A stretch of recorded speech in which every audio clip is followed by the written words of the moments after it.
Hi viewers, welcome to the Grammar channel. Today we are listening to the lesson The Portrait of a Lady. The Portrait of a Lady, written by Khushwant Singh. Khushwant Singh is an Indian novelist, a lawyer, politician, and a journalist. He is an Indo-Anglian writer. Singh was best known for his trenchant secularism, his humor, and an abiding love of poetry. The introduction of the poem. The theme of the poem can be interpreted as different stages of the author's life. During his childhood, the key themes were seen to be innocence, admiration, and love between a grandmother and her grandson. During the author's stay in the city, however, the two were linked by themes of separation and unfamiliarity.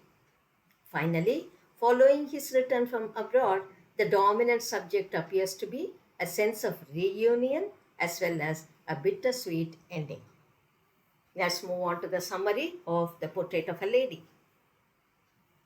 The Portrait of a Lady summary is a real story of the writer's grandmother. The name of the writer is Khushwant Singh. His grandmother was an old lady. The writer tells us the story of the childhood that he had spent with his grandmother. The writer has explained his relationship with his grandmother over the years. He thinks about her daily activities and how she grew as a character over time.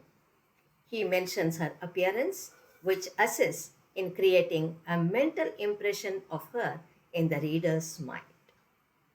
The summary of this poem will brief you about the life of the writer with his grandmother.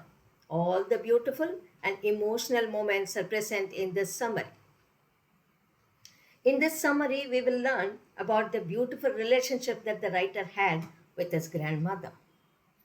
The highlights of the story of the poem, The Portrait of a Lady. The narrator's grandmother had been old and wrinkled for 20 long years. She had always been short, fat, slightly bent. She moved about the house in spotless white clothes. Her one hand rested on her waist to balance her stool. With the other hand, she was always telling the beads of her rosary.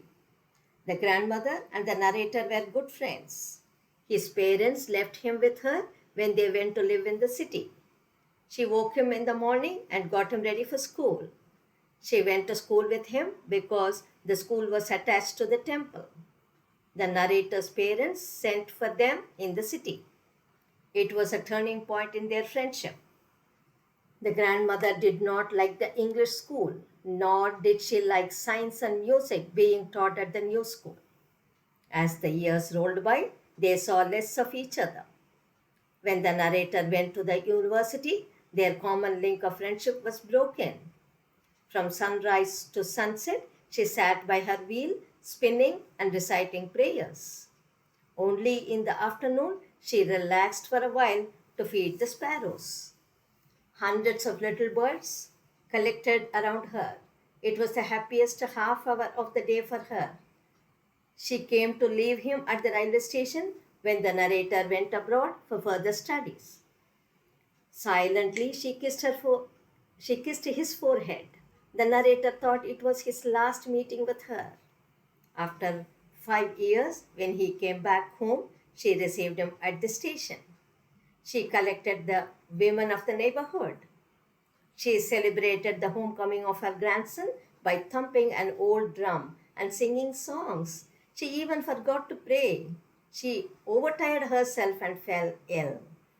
She lay peacefully in bed, praying and telling her beads. She died in the afternoon. Her body was put on a stretcher. Thousands of sparrows sat scattered on the floor. There was no chirruping.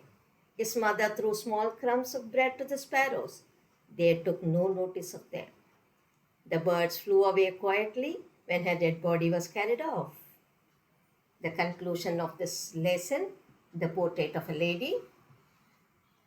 The writer and his grandmother had a beautiful bond between them and loved each other a lot. The story tells us how beautiful a relationship can become between a grandson and his grandmother.